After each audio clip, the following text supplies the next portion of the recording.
Good evening everyone, and welcome to the Planning and Highways Committee meeting today, the 16th of May. I've just got to go through a few house rules. Thank you to all members of the public, councillors and officers who are joining us for today's meeting. Please be aware that the council is video recording this meeting and this will be uploaded to our YouTube channel. I'd just like to highlight some key points of the meeting format. Please can I ask everyone to have their phones turned off or set to silent. The fire exits are via the doors out of the chamber and down the external fire escape stairs, or via the main entrance that you enter the building through. In the event of a fire, the lift should not be used. The assembly point is outside the Royal Mail Parcel Office on West Street. Please remain seated unless you are invited to speak or need to take a comfort break. The toilet facilities are out in the corridor you enter through.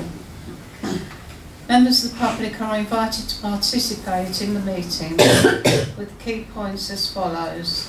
Public participation is limited to a maximum of 4 minutes per person and must be relating to an item of business on the agenda. As chair, I will interject if needed to enforce this. For those looking to speak specifically about planning or tree works application on the agenda, you will be invited to speak immediately before the committee considers the application. For those looking to speak on non-planning application business, you will be invited to speak during the public participation agenda item. Please raise your hand to show you wish to speak and I will invite you to speak. If you are comfortable standing, please do so to ensure you can be heard across the room.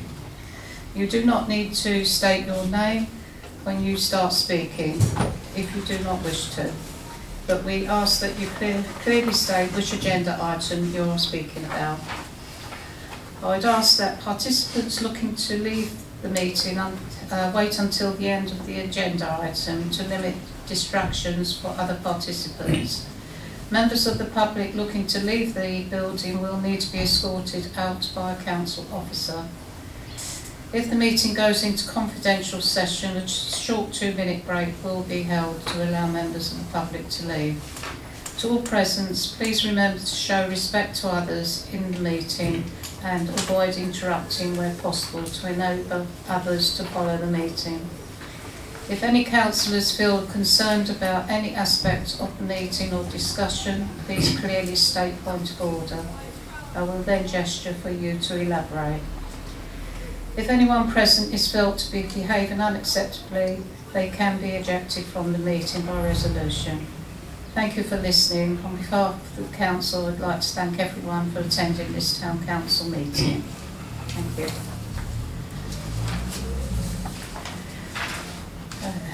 Agenda item 1, apologies for absence. I think There's a full attendance. Yes. Thank you. Agenda item 2, disclosure of interest. To deal with any disclosure by members of any disclosable pecuniary interests and interests other than pecuniary interests, as defined under the Seaford Town Council Code of Conduct and Localism Act 2011 in relation to matters on the agenda. Thank you, Councillor Lord. Yes, it's 2 Chinkton Avenue, Chair. Manuel John Darrell. The plan drawer, the draftsman, Yeah. applicant. Yeah. Thank you. Thank you. Application.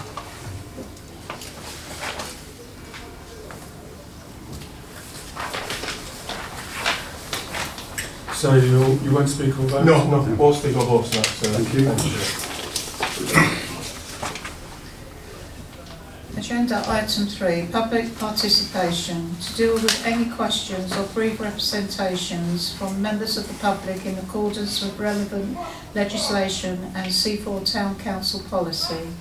In accordance with Town Council policy, members of the public wishing to speak on individual planning applications may do so immediately before each planning application. So at this point, non-planning applications. Anybody? No. Agenda item 4, Planning applications.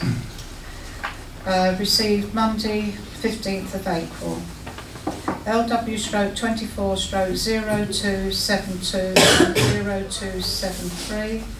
Planning and listed building consent 15 to 17 High Street. Conversion of property to single dwelling. Any members of the public like to comment on this application? Open to the committee. Councillor Richard Honeyman. Thank you, Madam Chair. Sorry, I forgot where I was all of a sudden. Yes, I can see the rationale. I can see the rationale behind it. I can see why the applicant wants to do what they want to do, because it has been various types of retail over the year, and in a lot of ways it's and the High Street, which is literally around the corner from where we're speaking from, is quite a narrow sort of street, and maybe in today's sort of shopping market, it's maybe it's not really relevant, or it doesn't seem to be.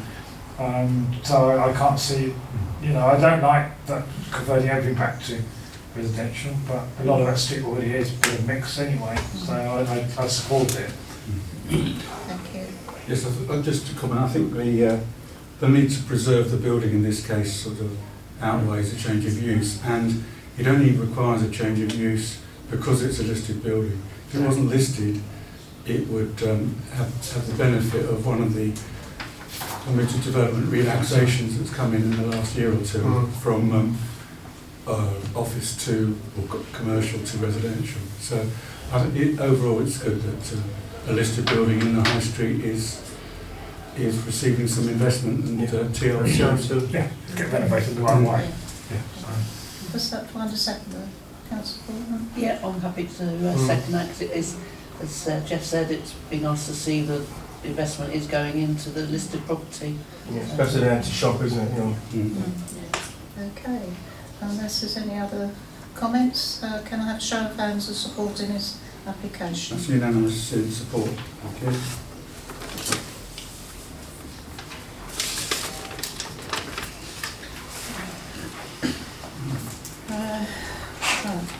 LW stroke 24 stroke 0239 Burdyke Lodge, South Down Road. Change of use from care home C2 to 9 flats C3, including demolition of side pantry, front detached office and alterations to the fenestration.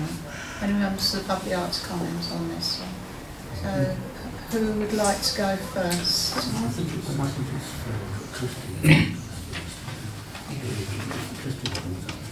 Okay. I've been advised that Councillor Brett goes first. Thank you. Thank you, Madam Chair and councillors. I am the ward councillor for Seaford South, and I've been contacted by a number of the residents in the vicinity of Burdyke Lodge, and I know that they've put in objections. I think there's about 10 on the website now. I think they've got one more day, or it's the last day today. So this is what I would like you please to think about.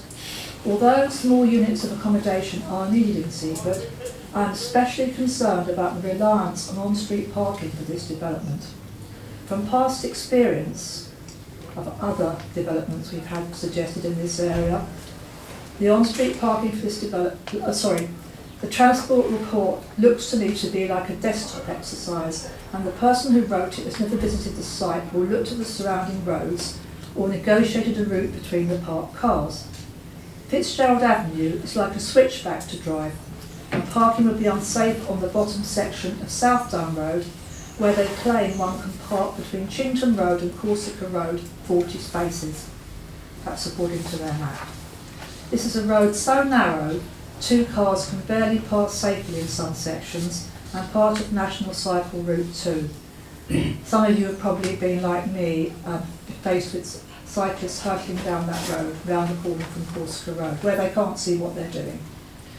In my view, to say that any parking generated can be comfortably accommodated on local roads is stretching the truth, especially on a weekended summer when the traffic is excessive in the area with parking. As it is, traffic to the view seems to be increasing, and Florence House events generate on-street parking as well. The residents have described all this very well, and they've been monitoring it for some time now.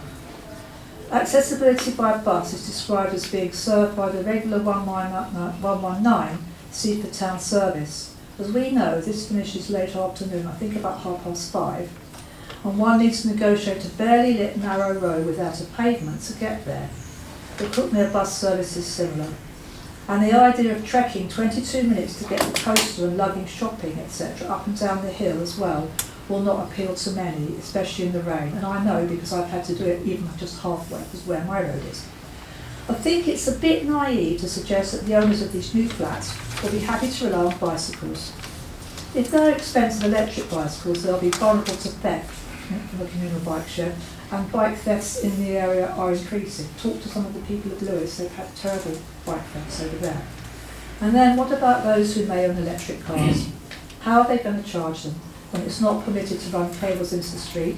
And from what I can see, potential parkers will not be directly outside, as those spaces are often taken. And there's only a couple of flats that actually face onto the street anyway.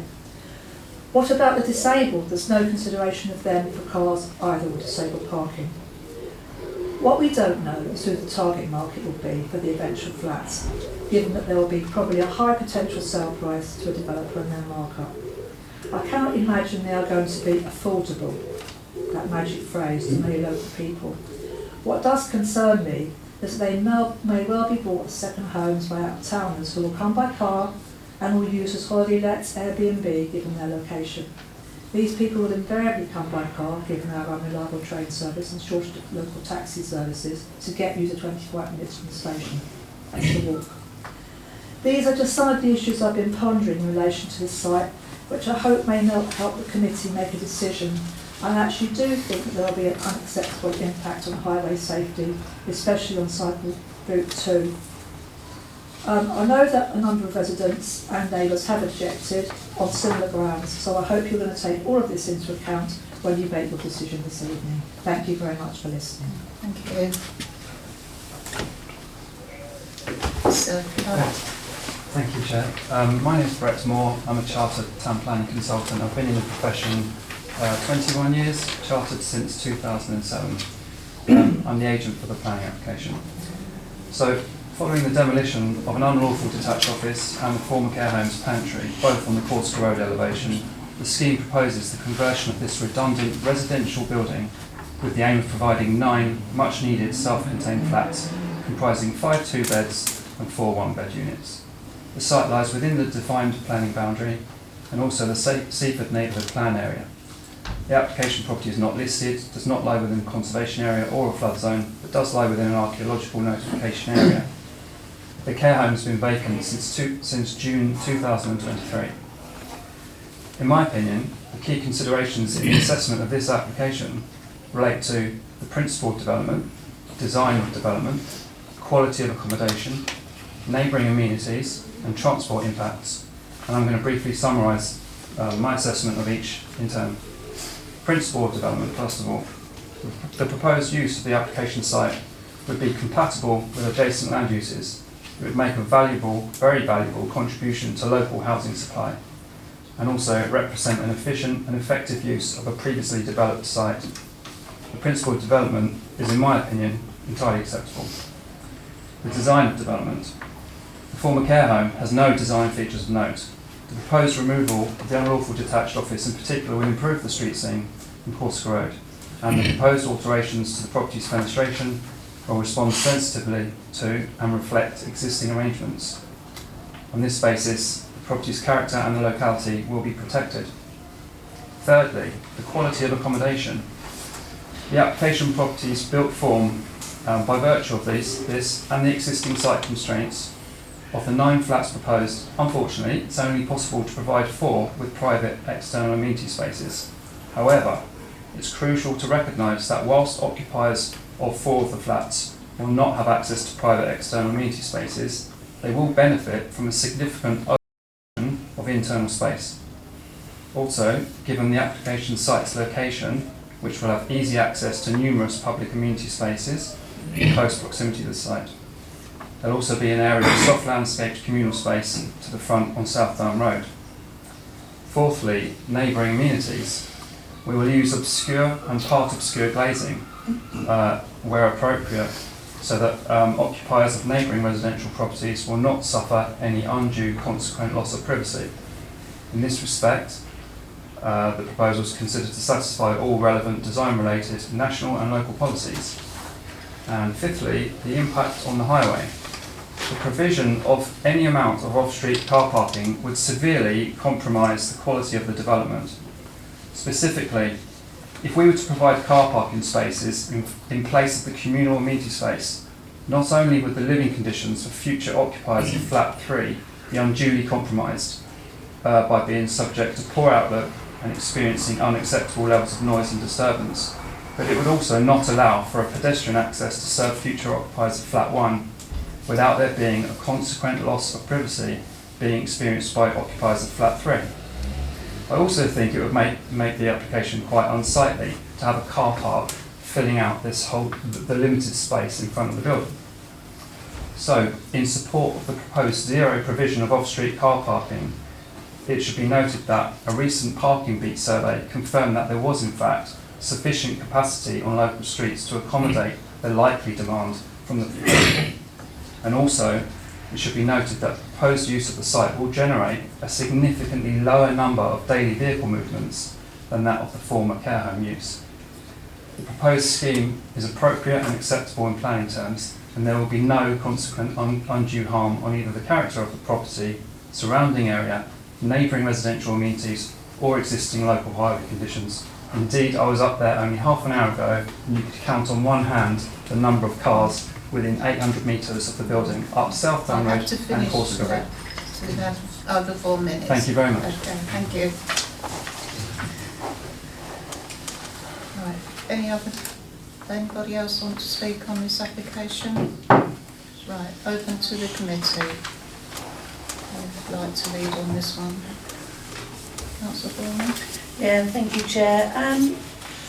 While I do agree that the principle of development is actually acceptable, actually 9 flats, 1 and 2 bedroom properties we really do need in the area. And actually the building will look better with the removal of the small extension they have now. But the parking I really do find an issue because it's out the way of the town. It's a 20-minute walk, and that's if you're healthy and fit into the town, which means, and the local bus service only runs a certain time, so if you want the later buses, like the 12s and 12Xs, and that's a 20-minute walk into the town again.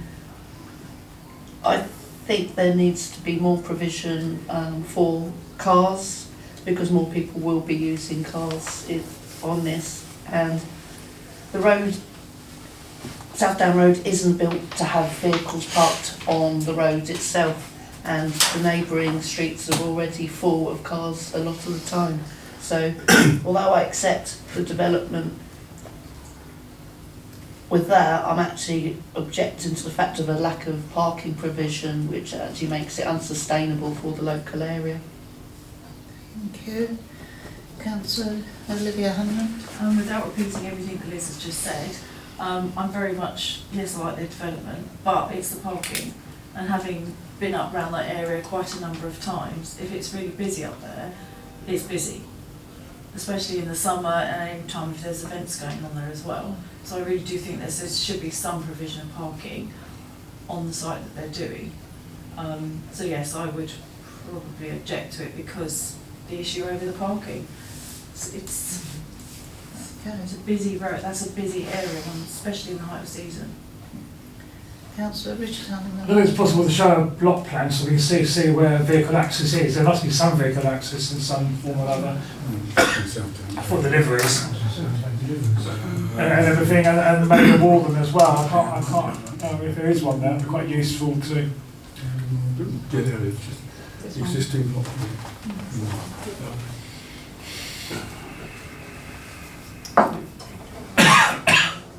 Right, so. Southdown Road.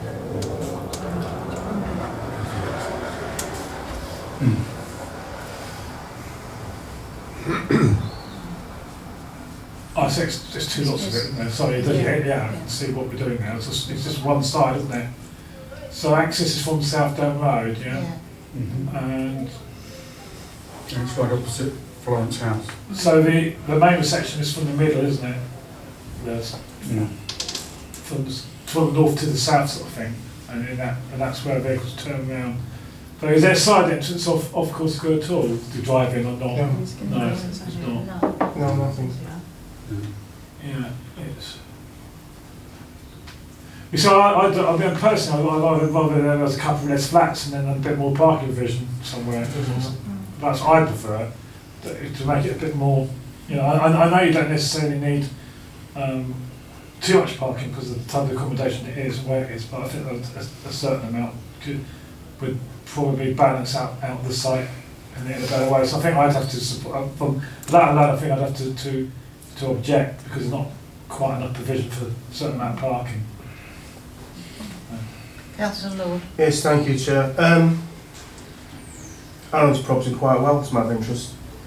The planning committee cannot have it on both sides of the fence. And what I mean by this is that on one side we say there's not enough 1 and 2 bedroom accommodation in Seaford, there's an absolute lack of them. And then we push through, or don't push, we vote through developments of say 23 bedroom properties with no provision for smaller properties. We therefore have to be seen to be committed to what we say at other meetings with regards to the fact that there's a lack of provision of 1 and 2 bedroom starter homes or starter flats for residents who want to come to Seaford, or indeed siblings who live in Seaford and want to remain in Seaford, like young families, etc. I understand where the concern is regarding parking, but you and I both know, this is you and I, the committee, both know, that when we build a property, a 3-bedroom house, it's got provision 1 car parking space, and that there's at least 3 cars per property, and they park on the street. We all know that. Let's not be under an illusion about that. We all know that. And yet we allow it to go through, we've got 1 garage space. With regards to walking up and down a hill, we all know nobody walks up and down hills anymore. You either get a taxi or you take your vehicle. It's as simple as that. We all know the buses don't run after 5 o'clock at night. Then the 12 doesn't run much later than about 8 o'clock at night. We all know that as well. So therefore, the committee has to balance itself with regards to, there's a massive demand for small properties, 1 and 2 bedroom flats in Seaford. We know that.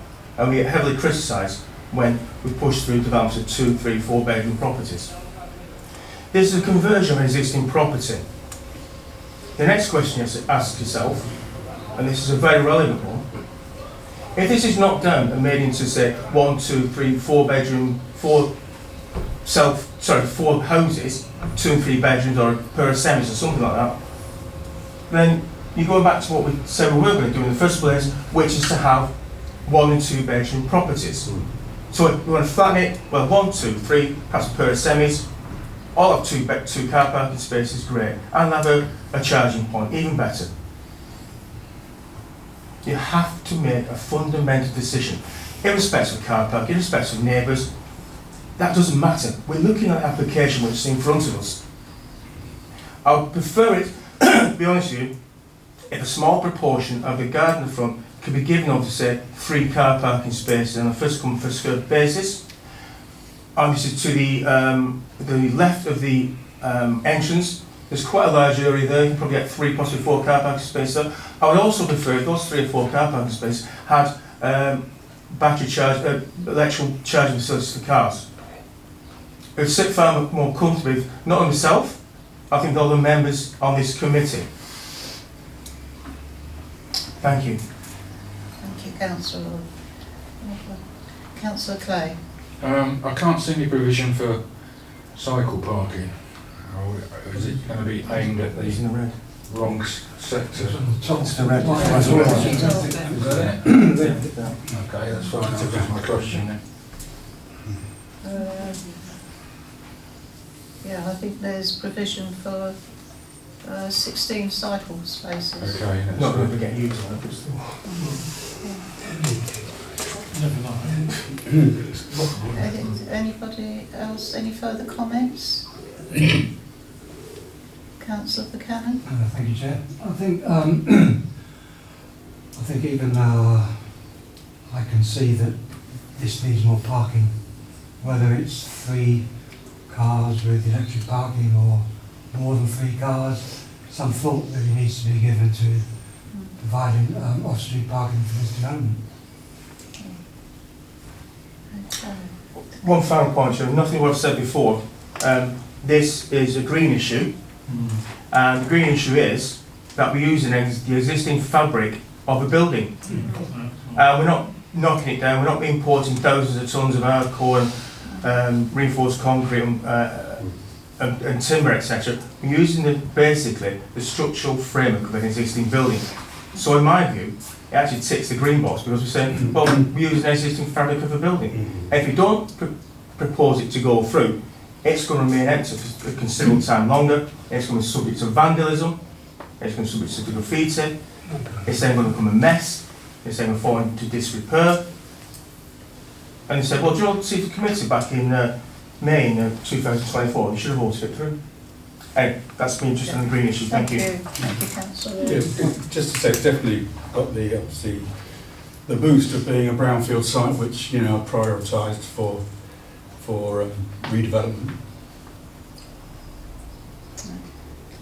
I think we had a proposal from Councillor Borman on objecting to this application, basically on. Can we put any comment in there about the fact, provision of some parking on there? Because if there should be some provision of parking, car park. Can I sort of suggest, you might want to make a sort of fuller than normal proposal in this case, because there are obviously strong arguments or material considerations on both sides, and I know that you're minded to object on the lack of parking, but it's also been mentioned that it's accepted that there's a pressing need for this type of development, firstly, but that although the location has certain elements of sustainability, it's not sufficiently sustainable to justify no parking provision whatsoever, and therefore you want to see some sort of parking provision rather than what's proposed. I think also I'd like to pick up on Councillor Brett's on disabled parking as well, because there's no provision being thought of. But so you want to see some sort of minimum standard of parking, some sort of parking, including disabled parking. Because I get the feeling that, as Councillor Lord has said and Councillor Borman, there is a need for small flats, and this supplies that need. But in this location, although it has some sustainability, and it's not sufficient. The bus service, the length of the walk to the town centre, isn't really sufficient to justify having no parking at all. Something along those lines. yeah. Sure, may I propose? We've Sorry, You've already got one. okay. do you want to add to? Yes, I do. Right. If I may, Councillor Councillor Borman, do you want to say what you're objecting to on the lines of? So yes, we accept that we need those flats. So in principle, it is a good thought out design, but the lack of parking is, so there has to be some form of parking provision and minimum standards with.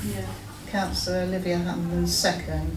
Now, what addition would you like to make to that? What I'd like to propose through you, Chair, is that we accept this proposal on the condition that there are a minimum of 4 off-street car parking places. 1 is a disabled one, and all 4 with electrical charge points. That's what I propose. So we're accepting it with a condition of 4 additional car parking spaces off Southdown Road. Well, we've got objection on the table, so we have to handle that one first. Yeah. I think there's a possibility they could have more parking there than just I'm 4, just- so that I just said 4 actually- off the so idea. that- I think you've got to deal what's in front of Yeah. you, really. I mean, it's a nice idea, but you've got to deal with what's in front of you, which is what Councillor Borman's Yeah. proposal is And I mean, doing. if that falls, then we'll go to Can we just Councillor have Lord. the proposal said again, just so we're clear, because there's no number of parking spaces in. No. Yeah, so leave it that there has to Just be some a provision, provision. so, and obviously there are minimum standards for parking, for flats and things and that, so is to look at those minimum standards. And also including disabled. Minimum one disabled, yeah. Yeah. Okay. So, can I have a show of hands objecting to this application, please? 1, 2, 3, 4. 4 objections. 4 in favour of objecting. Those against? 1, 2, 3. So that's So it's carried. carried 4-3. Objection confirmed on those grounds, but mentioning the need for the accommodation and mentioning the sustainability not being sufficient to justify no parking whatsoever. Okay. Yeah. Moving on. LW/24/0248, 90 Clermont Road, 2 studio flats. I can't get my words right today. And replacement single-storey extension to comprise 2 one-bed flats with provision of refuse storage and 2 cycle storage units. Are you happy, Tony? Are you happy we just go straight through all the plans? Thank you. Right, open to the committee. Councillor Buchanan. I just had deja vu. I was just going to say, just to make it clear,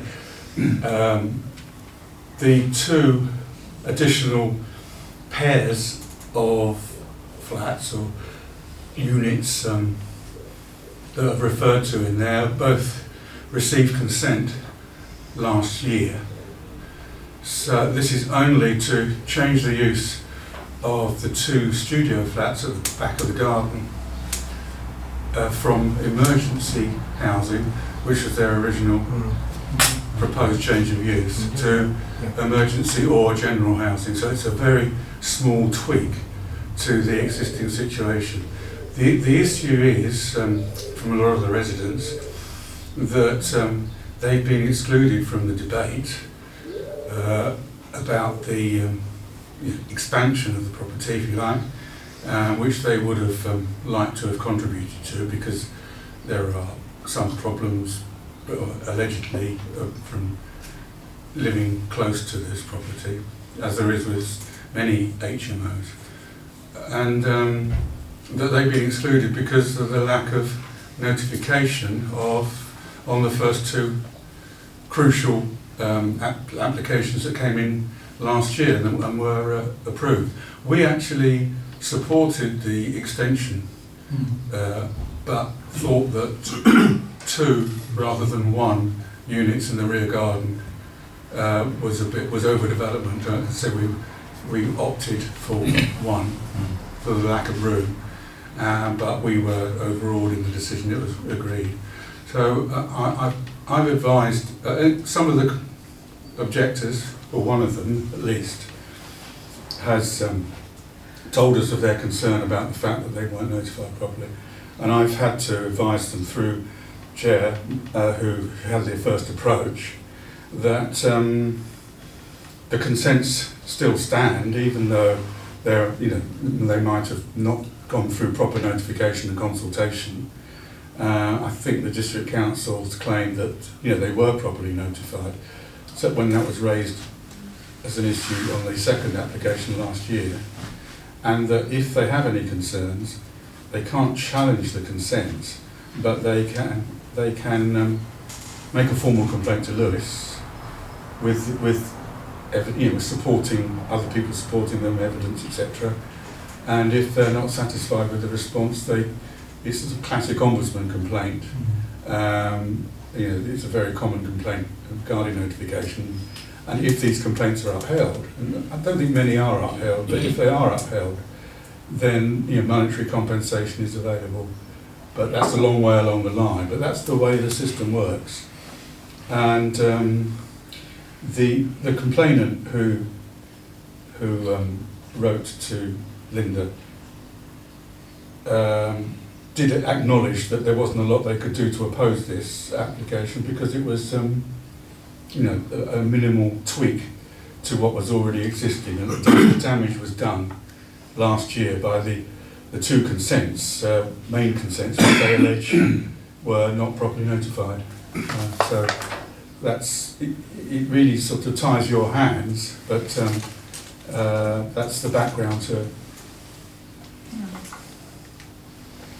So this application is basically if it's just Yes, demo or... Yes, I mean, I don't think there can be any objection to just opening out the use by this sort of small step, so to make them emergency accommodation or use for general residential accommodation. Okay. Unless you think the studio flats, you know, are only suitable for emergency accommodation. Councillor, Can you have a quick look at the map again, the block plans on that? It does show. I mean, and also another question: have they already started building it? Anyone know? They've, I think they're levelling the land. I think they're excavating, from what I've heard from the objector. Or what I've heard second hand from the objector. Councillor Buchanan. Thank you, Chair. It's just an observation, really, because when this came to us before, and it was meant for this emergency housing arrangement, I was more likely to approve it under those circumstances. So going back a step, makes me wonder if we'd have thought about it the same way if this had come up then. Yeah. It's just an observation. Yeah. Good point. Yeah, you could say it's tactical. It may be tactical, it may not. But the question you're after is, you know, are these suitable for general residential as well as an additional, as well as emergency accommodation? And there's not a lot of difference really. If they're not suitable for accommodation, they're not suitable for emergency accommodation really. You know, that's for you to decide. I mean, by the by, I don't think it really comes down to planning. Is how the whole site's managed. When it's all that's outside the scope of this, isn't it? You know, they're warden. Does someone live in one of the flats? You know, and keeps an eye on what's going on. You know, manages it as such. It's like a, I don't know. I think there's a registration system for HMOs, which needs to be adopted, and Lewis have adopted it. Right. So you know, there is a system whereby, you know, it's not just the statutory requirements that can be fulfilled. You have to look after It's like it adopted and stuff. in an efficient way. Yeah. Yeah, So we manage. Yeah. I'm sort of happy now you know. I know you've got that, but I don't think a lot we can do about the whole situation anyway. As you said, so. No. And again, there's a need for this sort of accommodation. It's not like 1 or 2 bedroom flats, but all No matter the likelihood that they cause a problem, there's a need for them. Right. Councillor Baldwin. Yeah, I was going to say I think I agree with Councillor Buchanan where that if we'd had it as accommodation full stop, we may have had a different decision last time. But as I say, it's not suitable for normal accommodation, then it's not suitable for an emergency accommodation. So I propose we accept and support the application. Okay. Does that find a seconder? You'll do it. Yeah, Thank you, that'd be- Councillor Hannon. Any other comments? Councillor Can I Livingstone. also see there was a lot of comments saying the people who are rejecting saying that it had been done illegally. Can anything be done? Can any wording be put to the people who send these applications out that notifications out? Sorry, not applications. Notifications out that this has caused a lot of angst between the residents because they weren't notified previously. We could attach a sort of a note of concern at the allegations that have been made about the lack of notification of previous applications connected with it, closely connected with it, and hope that these allegations will be thoroughly investigated or something like that. Yeah, I just wondered if we could put that in as a provision. It's close enough to the sort of core of the application to be worthy of a mention if that's what majority of members decide. Are you happy with that, councillor? Yep. Yeah, okay. So unless there's any other comments, show of hands are supporting this application. With that rider. Yeah. That's That's unanimous. unanimous, Yeah. yes, thank you.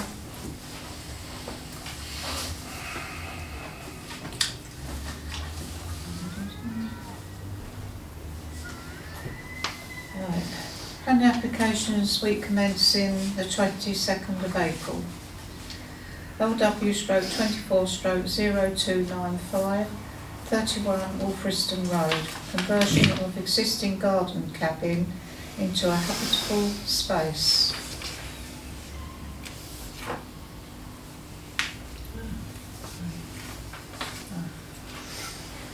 Who'd like to lead on this one? Councillor Buchanan. Chair, if you read the letter that accompanied this, you would immediately vote for it. It's a very good letter.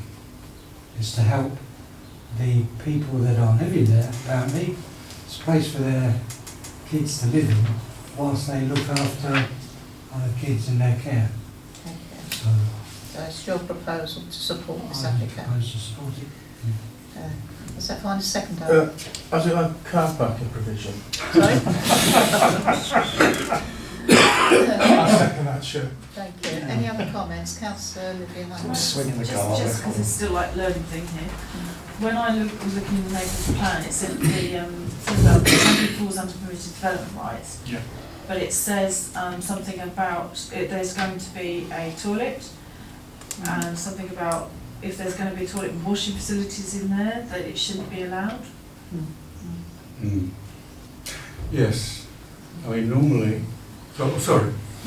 So Do you want to I was just going to answer? pick up on that. Yeah. It does say the building is ancillary to the main house and there is no intention to create a separate planning unit. We consent to a planning condition being added to that effect.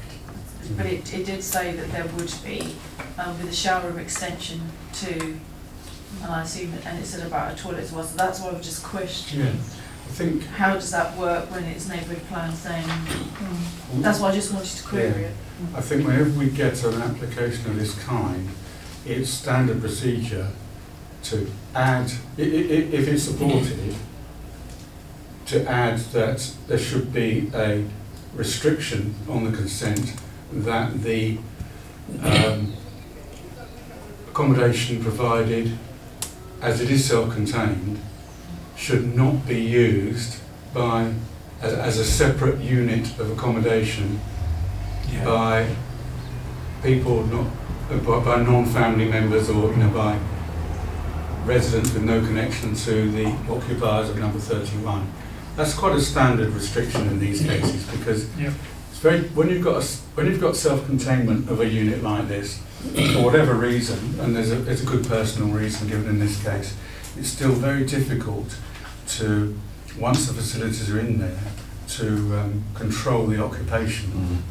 It can easily be, if it changed hands, for example, and stayed as it was, it could be sort of hived off as a Airbnb letting, which might not fit in with the neighbourhood, might cause problems.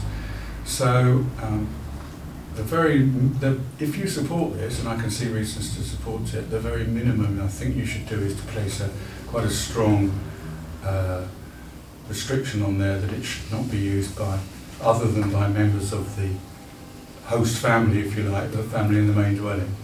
And you can even make it personal to the occupiers, in that, to the owners, the applicant, Mr.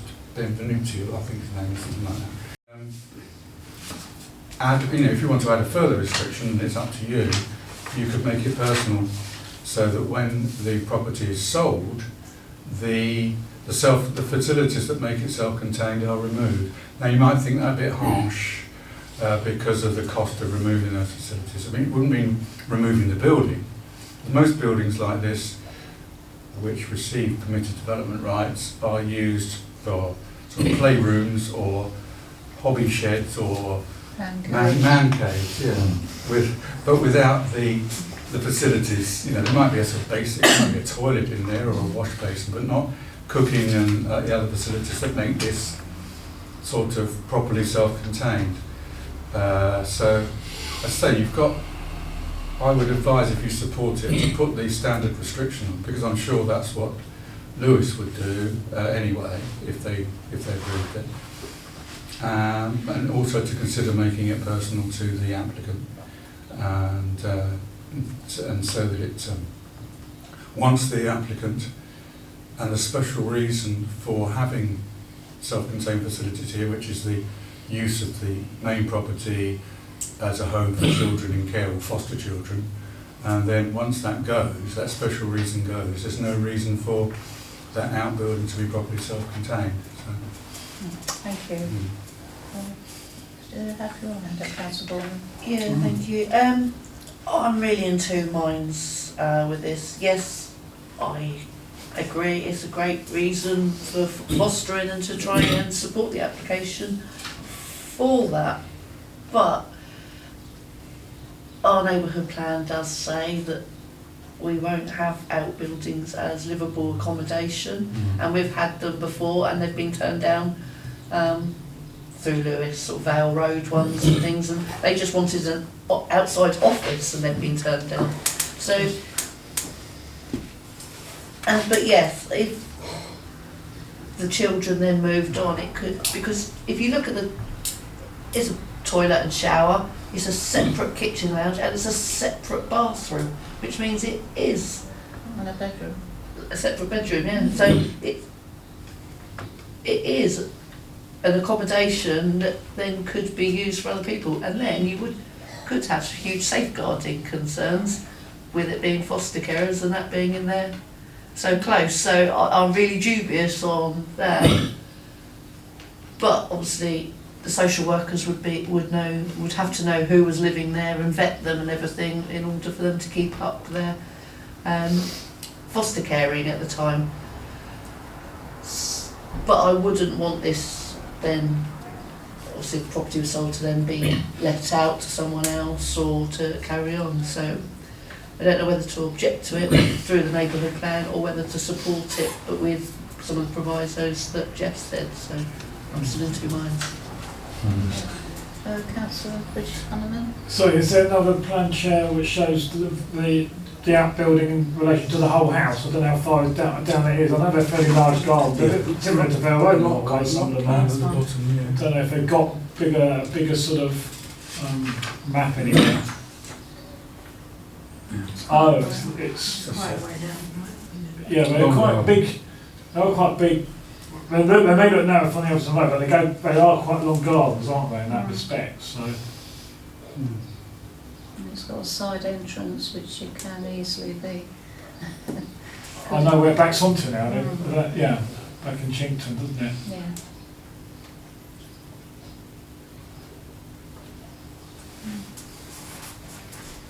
What's Chington? Yes, call something. Yeah, one of the eastern ends.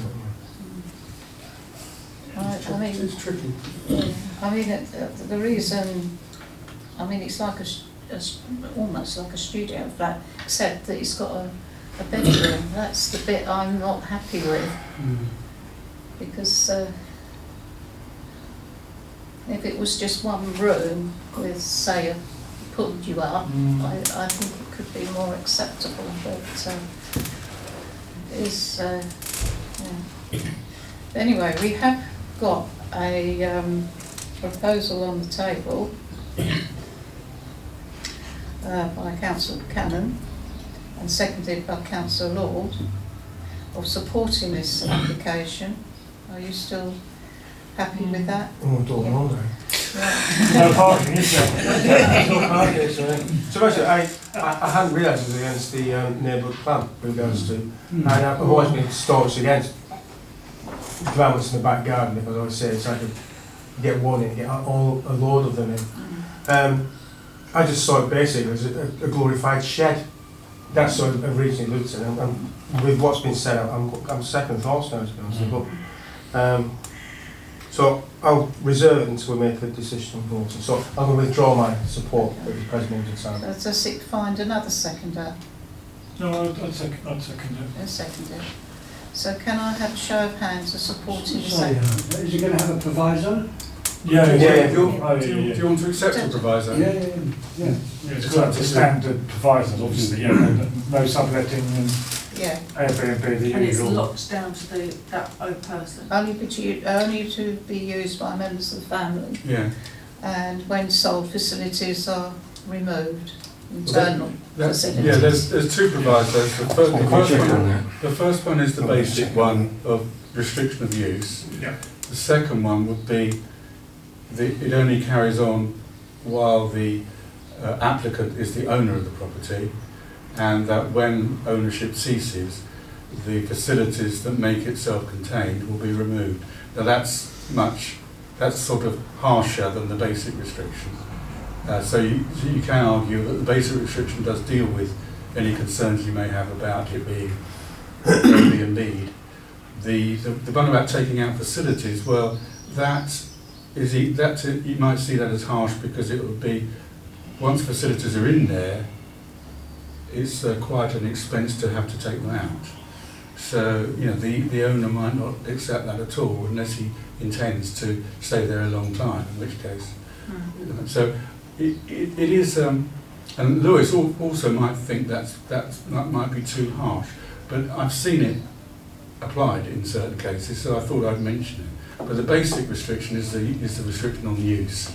The other restriction goes that little bit further and might not be acceptable because of the expense and the waste, if you like, in the burden of taking the washing, cooking, and facilities out. I mean, it doesn't matter if it has electricity. That's fine, obviously. It's the facilities that make it self-contained. We'll have a detrimental effect on the sale of the property as well, won't it? Because if you're buying a property, say, for £100,000, it's going to cost you, say, £5,000 or £6,000 discounted service, it'll make the property unsaleable. Yeah. So you think we're being unfairly harsh on the applicants? Yeah, you could say that, but it That's what I would allows, say. it allows them to use it for their own special purposes, until they dispose of it. And some people might say it's unduly harsh, some people might not, taking away the facilities. It depends on the standard of the facilities, it might just be a microwave. Yeah, Councillor Crowe. Yeah, I can't see how these restrictions was actually working in practice. How could they be overseen once the property has been disposed of? There's no monitoring of the site. So 10 years down the line, We'll go through and search the property. they could sell the property and we wouldn't be any the wiser. Won't be incentives anyway, so. It'll come up, sorry, through you. It'll come up on, anybody interested in the property will want to know the planning background of the house and the outbuilding, and it will come up on searches against the consents for the outbuilding, if consent is granted, if that condition is imposed. So people buying it will know that if it's just the first basic restriction, they'll know that they can't use it as a separate letting, but only for purposes connected to the family, if you like, in the main dwelling. So, I mean, that's not a guarantee that they won't break the condition, but Yeah, exactly. the condition is there. Yeah. There's no guarantee that that should still actually work in practice. I mean, Can't guarantee anything. Okay, Councillor Buchanan, are you still supporting this application with provisos? Yes, I believe I am. Yes. And Councillor Honeyman. Yeah, absolutely, yeah. Okay. So can I have a show of hands, please? 1, 2, 3. Can I just make it, both provisos I've mentioned? Yeah. The basic and the harsh? Yeah. Yeah, Right, both, yeah, 1, for 2, now. 3. Okay. Those against?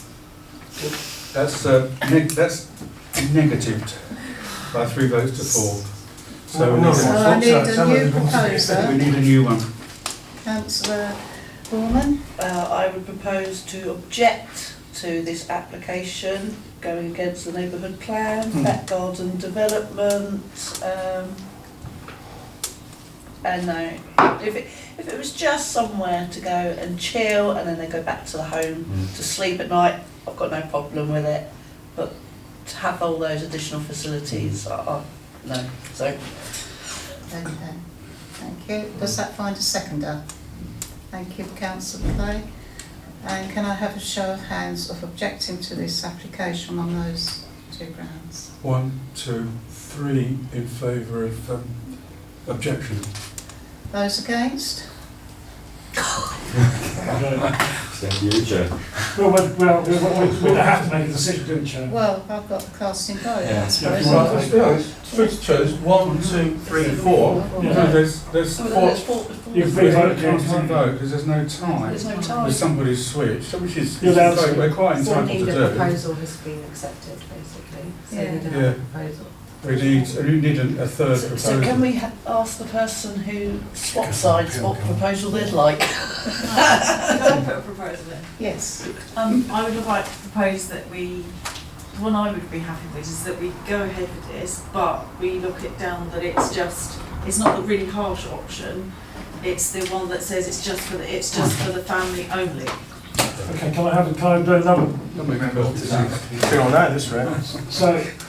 So only when the family's got the caring, fostering responsibilities, if they're not doing that, then can it be reversed? So there might not be a fosterer forever, you see what I mean, in the caring side, but when that ceases, then they can't use it for the... Oh, and I'm Was that too tough? Yeah, That's difficult to enforce because Yeah. particularly difficult. I mean, Well, Councillor simple Kay, spot, yeah. Councillor Kay did point out that these conditions are difficult to enforce anyway. That's particularly difficult because it depends on Yeah. something take sort a of couple of years private to break. within the family, if you That's like, right, yeah. rather than a change of ownership or something like that. Which is so it's Well, probably. can we just say we've got a strict decision? Well, Well, you can, There because is- it's 4 against 3. there is a good reason for Councillor Olivia Honeyman's proposal because she didn't agree to the second or harsher condition.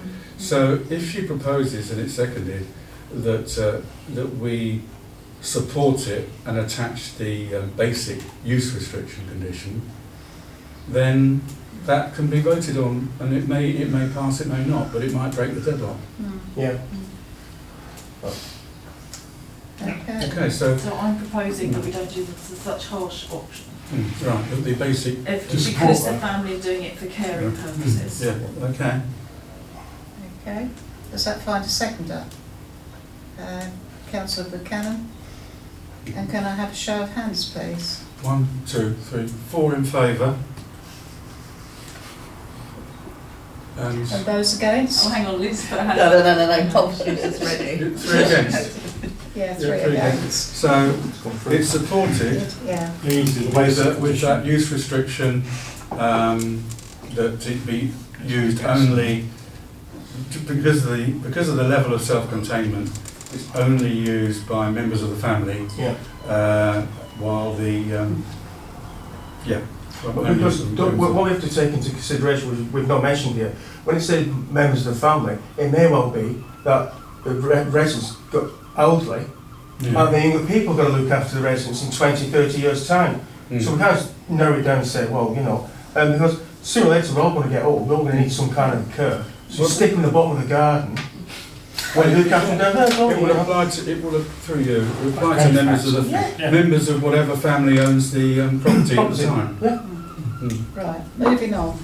It's only a shed. LW stroke 24 stroke 0307. I'm not calling out. Various numbers of Maple Fields. Amendment to the principal agreement by way of deed or variation to allow staircasing to 100% and to allow for dwellings that have staircase to 100% to take free from the affordable housing provisions. And thank you, Jeff, for the explanatory Yeah, note. it's there's something I could add to it. It is feasible that once these units are let, and obviously the first occupier should always be somebody from the sort of housing list who's put themselves forward for this type of accommodation. It would be regrettable if the property were just to end up on the open market. So it could be preferable for you to consider that when the property can be disposed of without the original shared ownership restrictions applying, which is usually the 50% rent, 50% mortgage, could be disposed of to a buyer, say a first-time buyer, at an affordable housing valuation, which would be 80% of the market valuation. So you could, rather than vary the agreement so that the accommodation was lost for all time to the market, if you like, you could suggest that that restriction is put on, which would enable the seller or to achieve some value on their investment, if you like, but without losing the unit permanently to the open market, unregulated market. But and I think that I've talked about this with Councillor Borman. She is aware of property developments in New Haven that are subject to this restriction, and it did appear to make more sense to follow that sort of suggest, if you like, we're only suggesting, we're not making a decision, suggest that sort of outcome rather than just restriction completely and allow the unit to be sold on the open market. So that's for members to consider. Really, it's a sort of a second option, but ultimately it's for Lewis to decide, you know, which what sort of variation they accept on this agreement, because it obviously needs to be varied, because otherwise the vendor has to go and find out another another shared ownership candidate, which is a bit onerous, to say the least. It's complicated. Okay. Who would like to lead on this one? Councillor Buchanan. Yeah, so just to be clear, if I bought this property under whatever agreement there is at the moment, if I got to the point where I had bought it, can I get to the point where I can buy it? Not at the moment. No. Okay, so that's what we're voting for, to give whoever's in there the opportunity over time to be able to buy this place. Yeah. And then when they sell it, it's sold as a sustainable value 80% below market rate 20, yeah. to somebody else who was in their position 20 years ago. Yes, it'll allow them to realise some profit, if you like, on their investment over the years. Yes. But it wouldn't look, the property would go to, if you like, a more deserving category of buyer, in that they would be first-time buyers, or people who didn't own a property, hadn't owned a property, I think, for 5 years is the usual condition. Yeah. So which would cover principally cover first-time buyers. So that reduction to an affordable level, which is the 80%, would assist both parties in that it would hopefully open the property up to a reasonable market, but restricted to first-time buyers. So it wouldn't inhibit the selling of it, because there'd still be a relatively large category of potential buyers, although it wouldn't be totally wide open. But it would also enable the vendor to realise something on their investment, short of 100% market value, but nevertheless something that will give them a boost to enable them to make the next step up. Councillor Clay. Yeah, that sounds a very sensible and pragmatic solution to adopt that recommendation. So I propose we sort of accept that. Councillor Borman. Yeah, thank you, Chair. I just think allowing people to own 100% of their property is right to the first bit, but yeah, as I say, we fight major developments to have affordable housing, and then once someone buys it, their first time buyer that buys it, suddenly the next thing, they're selling it at market value and we've lost that affordable housing. So this would actually then stipulate that it would always be affordable housing. They can resell it, they might make a profit, but it's still affordable for those first time buyers. So that's why I spoke to Jeff about having that little proviso in, because it supports first time buyers. Yeah. Councillor Richardson? Yes, I think I got to state if it's bought at affordable value, which is 80% less, and it's sold again, it should be at 80% less. If it's bought at 100%, then it can be 100%. You said, I mean, I'm trying to see. If the market value is, say, 400,000, say 400,000, Yeah. then it could be, then it's sold at 320. Yeah, 320. If they own 100%. If they own it, yeah, it depends on what they own as well, Yeah, because we're assuming that they own 100,000, that they own 100% because they've staircased up to the top. yeah, that's right. But of the other numbers, they're just normal market rate all the time, aren't they? There's not all the properties are listed for the whole of the estate there, Ravenfields there, so which is the big square estate, isn't it? But only certain ones are in that situation. Now the others are normal, I see. It's a pepper potted affordable housing around the development, I assume. Yeah. Back in 2005 when pepper potting was done. Now the developers tend to want the social housing in groups. Yeah, Newlands, it wasn't pepper potted, but pepper potting used to be fashionable. So it's more a group of Newlands, for example. That's how it's done now. Well, yeah. No, so put together now, yeah. Yes. So I'm happy with that. I'm happy with the situation. Yeah. So, can we have a proposer? And Councillor Clay proposed. Yeah, I'm thank quite you. happy to second. Seconder. If everybody's happy, so can I have a show of hands, please? That's unanimously in support of what I've suggested, which Yeah. I think is quite clear, hopefully. Yes, yeah, definitely. Thank you. Or what Councillor Vaughan suggested. Right. Where are we?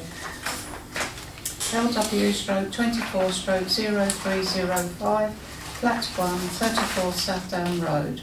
Convert front window into French doors and add a modular ramp for direct access to flats. That's a very good illustration. Yeah, I'm impressed with that. That's the actual ramp, and that's the before and after.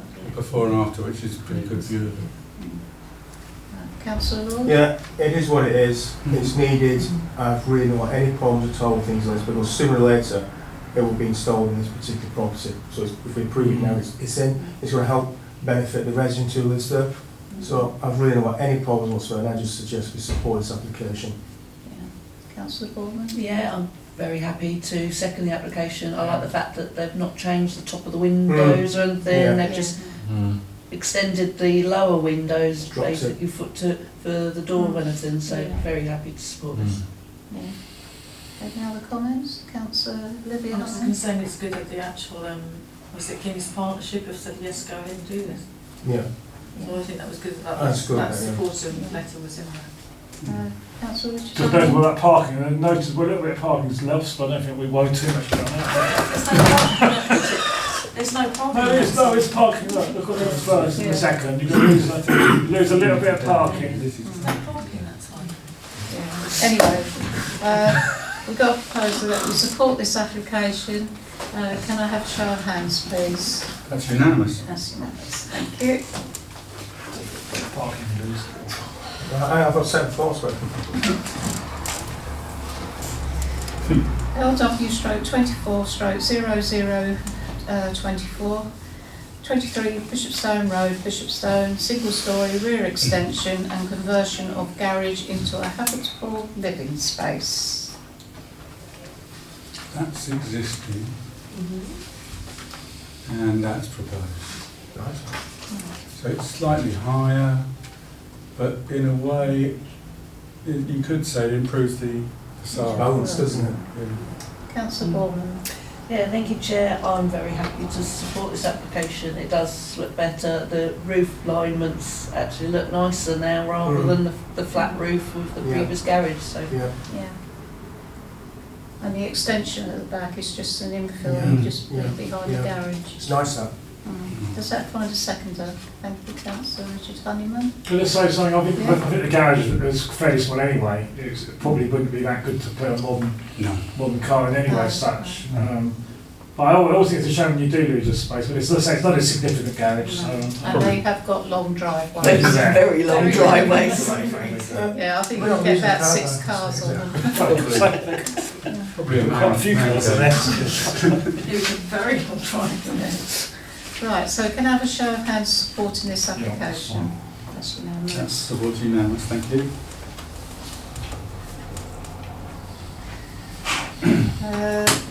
Planning applications received week commencing the 29th of April.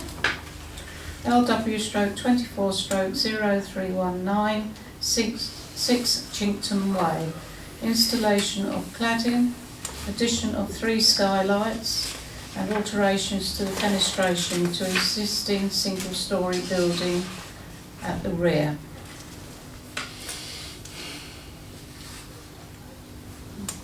Would you like to lead on this one? Councillor Baldwin?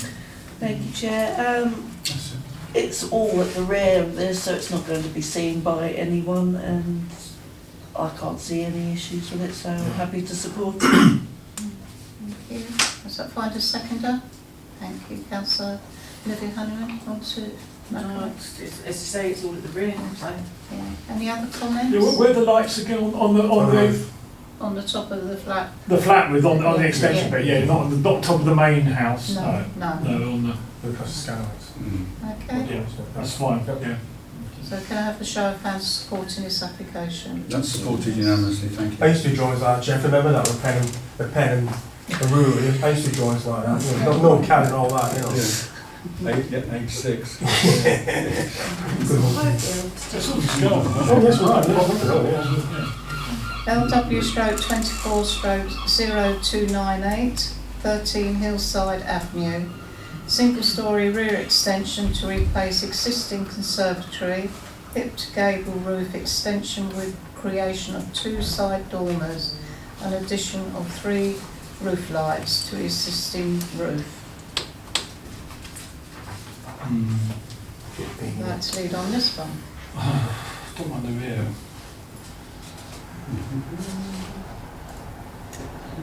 I'll just say one comment, Chair. It tends to bulk the property out a bit. I feel that the property is designed as it was, and basically what you're doing now, you're putting like 2 large dormers on either side, and when you look from the east elevation, it seems to actually bulk the property out massively. And I'm not saying it's all developed, I'm saying it is nice, but I must say the size of the alterations to the roof space does significantly increase the actual bulk of the property. The rear elevation, I've not a problem now because it's replacing basically like for like. I feel if there's 1 on it, that would be fine. We've got 2. In one respect, it balances the house out, but I just feel it's just a little bit too big for the property. But I'll let other people have a say, but I just feel it's just too big for the property. And I've actually the structural calculations for that as well, to be perfectly honest with you. That's nothing to do with planning. Councillor Bowman? Yeah, thank you, Chair. I agree. It's side dormers aren't nice on a property. It now it's a box with just some pointy bits, and it's not very flattering for the rest of the street. So I would object to it. That's your proposal. It is. Councillor Clay, you second? Yeah. Thank you. Any other comments? No? So can I have a show of hands of objecting to this application? That's objected to unanimously. So there's sort of design concerns regarding the sort of unacceptable impact on the character of the property. Yeah. Too bulky and and on the character of the street. Yeah, with the because, streets in Hodges. So that's sort of classic DM25 of the local plan. Oh, we're approving the rear, of course, we can say that, can't we? The extension we're happy with. Oh yeah, of course, we're not there's two forgotten elements to it. Yeah. That's Yeah. fine, which is where they could do a bit more. Yeah, the replacement of the conservatory Yeah. is Yeah. okay. Yeah. Whereas actually it's smaller than the conservatory. More space at the back, they could do some more. Have a Yeah. room there if they wanted to. Right, Yeah. so Okay. planning applications received Monday the 6th of May, LW/24/0271, 2 Chinkton Avenue. Roof conversion into additional 2 dormers at the side elevations, 1 Juliet balcony at the rear and 1 roof light to the front. Just make sure, I know the person is on, well, not speaking, right? Oh, of course, yeah. Right, okay, Councillor so. Borland. Thank you, Chair. This is very much like the last one we objected to, and actually, I think it's worse because this road, it is a smaller road than Hillside Avenue, and the houses are closer together, and actually, it would really stand out and look horrific. So I would object to this one as well, on the same grounds as the last one. Does that find a seconder? Thank you, Councillor Libby Honeyman. Want to make any comments? Yeah, I was concerned about the addition of the 2 dormers at the sides. Thank you. Any other comments? Sorry, it says in here, where the side dormers, wrong one, not permitted on front or side roof slopes in the name of the town. So that's why I'm objecting to it, because it's not allowed. Any other comments? No. So can I have a show of hands of objecting to this application, please? 1, 2, 3, 4. That's unanimous with Councillor Lord not speaking or voting as declared. Good decision though.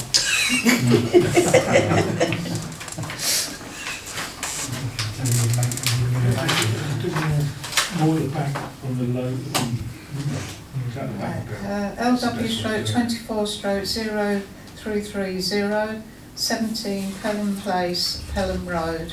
Application under the Town and Country Planning, General Permitted Development, England, Order 2015 as amended. Schedule 2, Part 3, Class NA, to determine if prior approval is required for the change of use from first floor office to residential flat. Resubmission of LW/24/0034.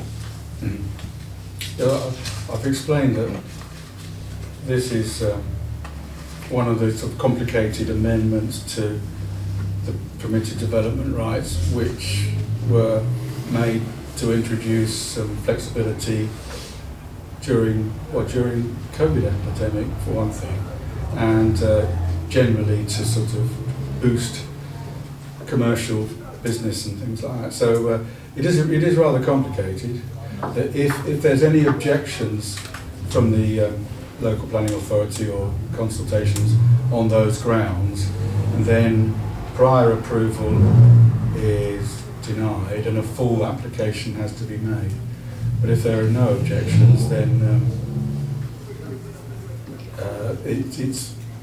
it's okayed just on the basis of this submission, which is like a restricted submission without all the plans having to be produced. You know, the long list of plans that you usually see of different sorts.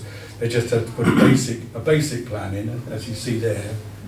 And if there are no objections on those grounds stated in the note, then it's sort of acknowledged as permitted development and let through.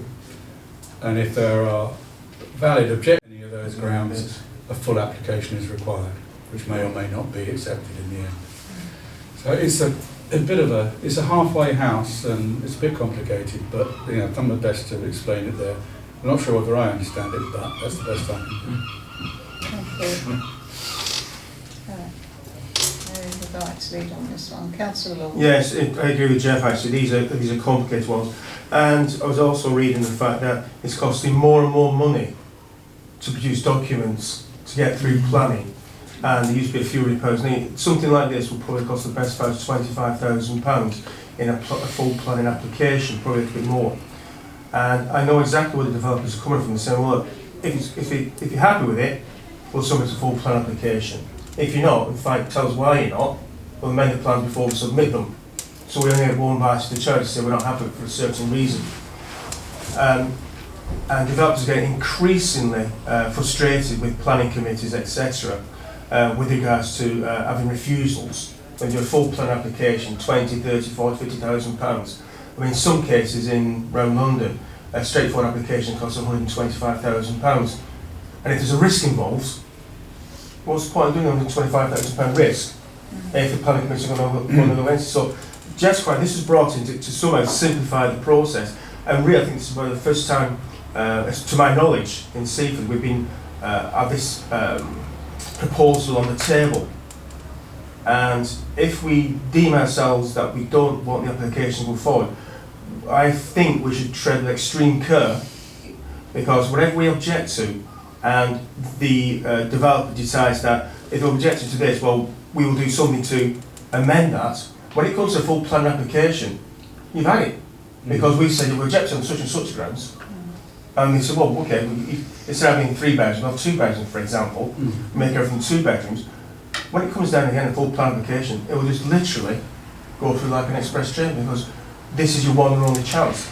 And we're being placed on a spot here to make quite a fundamental decision regarding an application in our town with not all the information in front of us. Well, that's what we've got to play with. Nothing else to play with. This is what we've got. It's one roll of the dice. So I'll put that in the background to whether or not we decide to make a decision on this. And it's not an easy one, I'll be honest with you. Here ends the lesson. Thank you, Councillor. Any other comments?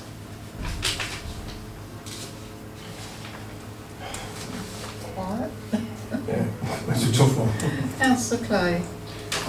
Well, perhaps we can just say that we haven't got enough information in front of us to make a informed decision, and let it go up to district. Yeah, that's valid, because, as I say, it's a halfway house, and if there's any concern about aspects of it, then all you've got to go by is that. Yeah. So yes, it's a valid response if that's what members are minded to do. I mean, really, it's for the local authority to take the burden in this case. So. Councillor Richard. Thank you, Chair. Yes, I mean, what we're looking at here, we're going from, how many flats we're looking at, we don't quite know. Obviously, we're looking at one floor of a commercial place, aren't we, at the moment? Is that right? So you may get several flats in there. Is that what we're looking at, possibly? Doesn't say, of course, does it?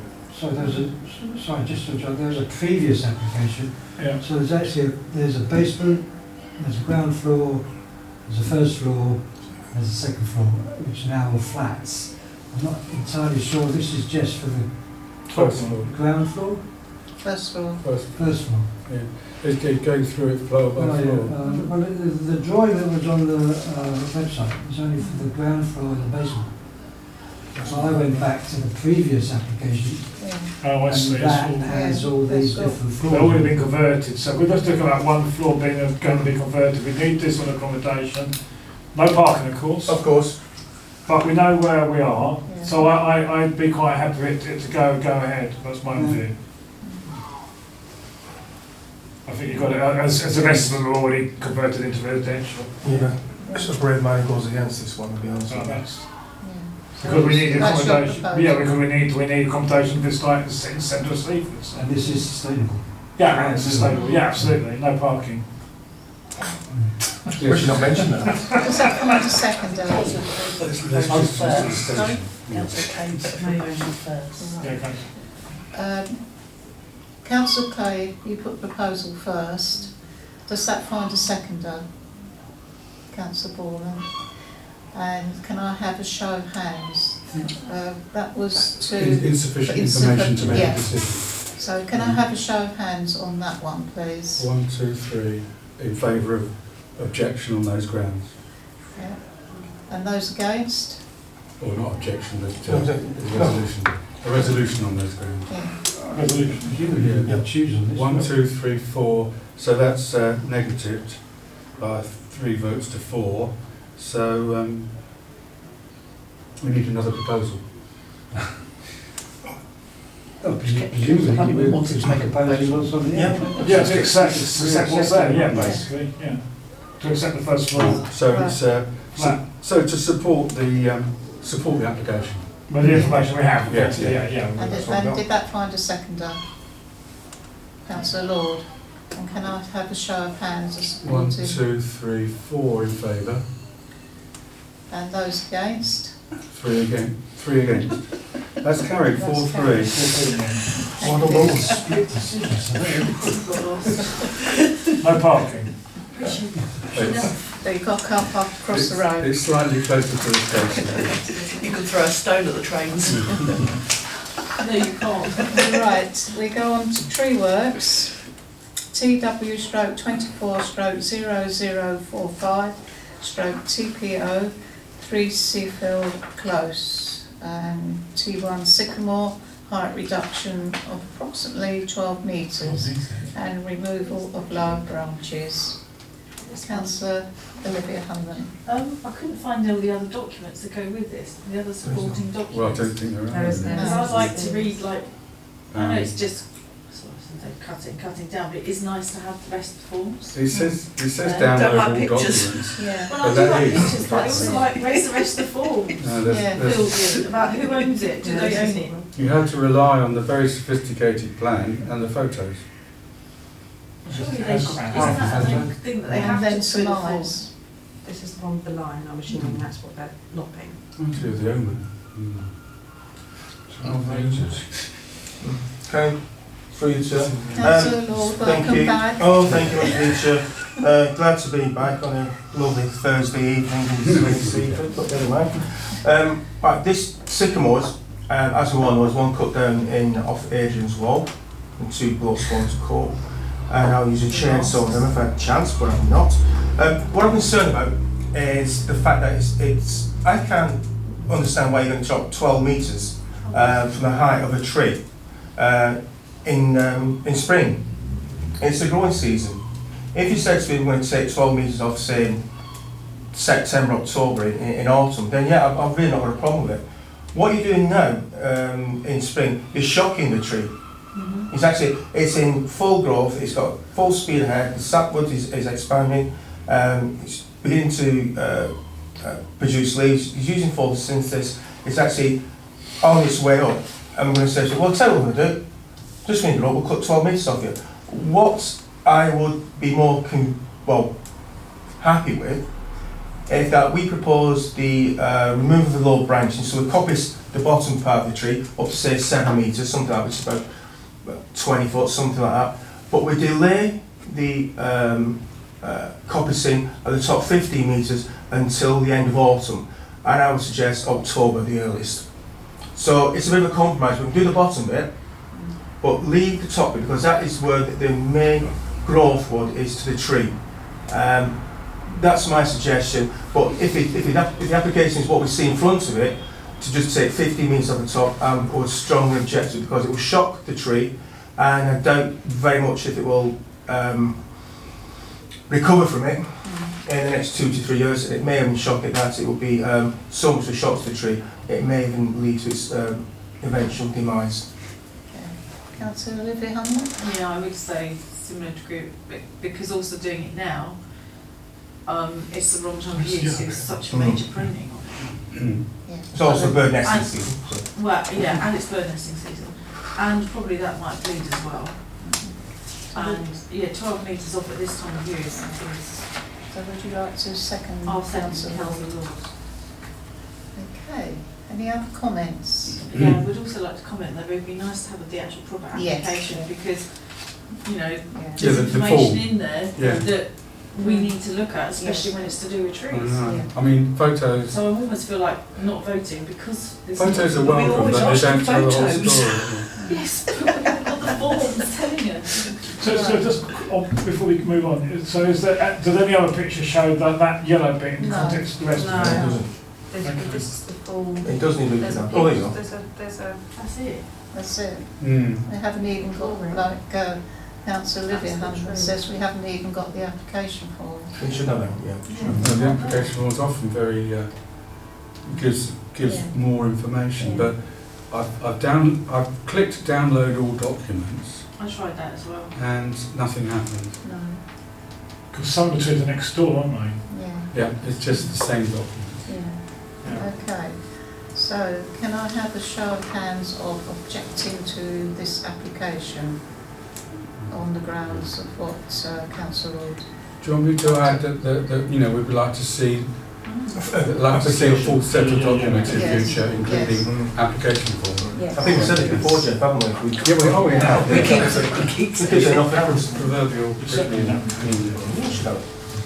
Yeah, thank you.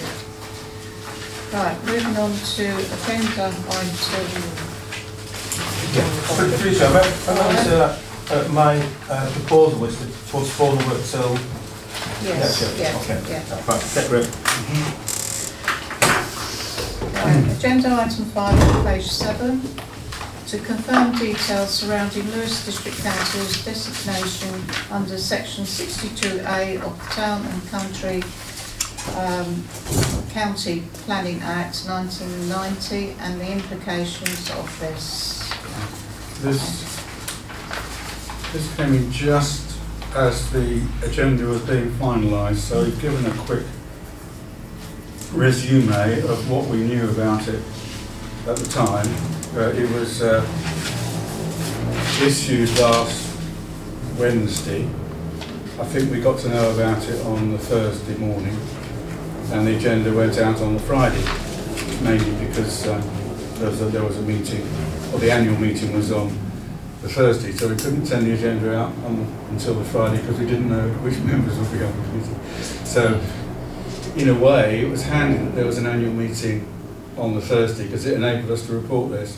It's a measure which has been used against a handful of authorities where there's been a poor record of determining major applications, in that I think Lewis have determined a number of, as it says in the report, a number of the decisions on major applications have been overturned, and probably takes it also into account the fact that Lewis have great difficulty, and always had great difficulty in achieving the government's target for housing supply, and they've sort of averaged about 3% when they are obliged by the government to have 5% or 5 years, 5 years rolling supply, and they've only managed to achieve around about 3 years. That's, I think, since 2008 when the rule first came in. There are obvious reasons for that, which we've discussed here at length many times. You know, the nature of the district, the large percentage of South Downs National Park that takes up, and the fact that a lot of it is coastal, and then you get less scope for development in coastal areas.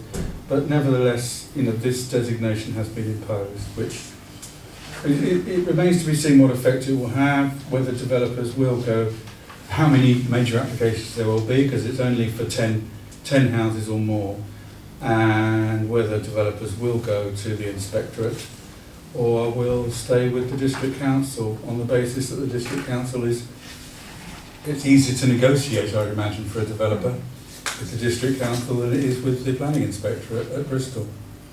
But ironically, one of the other authorities that's in this subject to this designation is Bristol itself, so they probably have a better chance of discussing their applications with the inspectorate, because that's where the inspectorate is based. But that's not relevant to this really at all. I think the local authorities are Chorley, Bristol, St Albans, and Saffron Walden, Uttlesford and Essex, Saffron Walden area, North Essex. So, is it Essex? Yes, it's Essex, not Suffolk. So, let's say that the information's in the report, really for noting. It remains to be seen what effect it has. Councillor Olivia. Sorry, I'm just checking. Do I need to, because this is about Lewis District Council, as a district councillor, do I need to declare an interest? No, it's only for noting, so That's fine, I just there's no, wanted to just there's no decisions being just wanted to requested. clarify, Mm. as I was always told best to declare rather than not declare. That's That's right, yeah. Thank you. Any other questions? Right, well, thank you for the report. So, can members just note the report, show of hands? Thank you, that's Thanks. noted. And then finally, agenda item 6, to notify the committee of decisions taken by Lewes District Council on applications previously considered by the committee. I've added notes to the applications which where there were Three regions closed. Yeah, objections. Yeah, three regions close is that's the sort of decision that was expected, and they actually modified the plans, I think, probably in response to the objections. So, Lullington Close went along with our objection, and Headland Avenue, the concern was not taken into account by the officer. 72 Catherine Way, that was not surprisingly refused in line with our objections. That was the decking on the sloping side, on the effect on the Princess Drive properties below. There was a concern about the ownership of that ash tree in the Barn Close application, but that wasn't referred to at all in the decision notice or the officer's report. So hopefully that was ironed out. But the highlight really is the dismissal of the Seaford Head School appeal, which it was satisfying because the officer's recommendation was quite strongly in favour at the Lewes District Council's Planning Applications Committee, despite our objection and the residents' objection. I think the residents came and spoke at the committee, and but it was refused by the members of the committee, and the appeal has been dismissed. So it's quite satisfying, probably obviously for the residents and for the members who opposed it. Yeah, oh, that's good. Yeah. And so the full decision is on that link below. So it's just a question always on these matters of balance. You balance the safeguarding requirements against the amenity aspects, and then the inspector came out with, we favoured the amenity aspects over the safeguarding issues. Any questions? No, it's fine. So can I have a show of hands of noting the report, please? Thank you. Thank you. Well, the school's taking that actual They're in compound anyway. And can I say this is Jeff's last meeting, as you all know, and on behalf of the committee, we'd like to thank you for everything you've done. It's been So thank you very much for making my 7.5 to 8 years here so enjoyable as far as the meetings are concerned, which I think is the main part of my job. So yeah, thank you, and I will always have happy memories of I've just worked out there's just over 120 meetings I've been to.